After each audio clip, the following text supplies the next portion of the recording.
نائب وزیر اعظم و وزیر خارجہ اسحاق ڈار 2 روزہ دورے پر چین روانہ ہو گئے، جہاں وہ شنگھائی میں منعقد ہونے والی عالمی آرٹیفیشل انٹیلیجنس کانفرنس میں پاکستان کی نمائندگی کریں گے۔ ترجمان کے مطابق پاکستان عالمی مصنوعی ذہانت تعاون تنظیم کا بانی رکن بن گیا ہے۔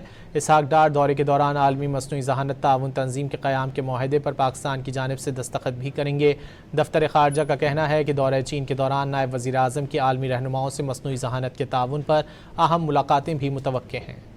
نائب وزیر اعظم و وزیر خارجہ اسحاق ڈار 2 روزہ دورے پر چین روانہ ہو گئے، جہاں وہ شنگھائی میں منعقد ہونے والی عالمی آرٹیفیشل انٹیلیجنس کانفرنس میں پاکستان کی نمائندگی کریں گے۔ ترجمان کے مطابق پاکستان عالمی مصنوعی ذہانت تعاون تنظیم کا بانی رکن بن گیا ہے۔ اسحاق ڈار دورے کے دوران عالمی مصنوعی ذہانت تعاون تنظیم کے قیام کے معاہدے پر پاکستان کی جانب سے دستخط بھی کریں گے۔ دفتر خارجہ کا کہنا ہے کہ دورہ چین کے دوران نائب وزیر اعظم کی عالمی رہنماؤں سے مصنوعی ذہانت کے تعاون پر اہم ملاقاتیں بھی متوقع ہیں۔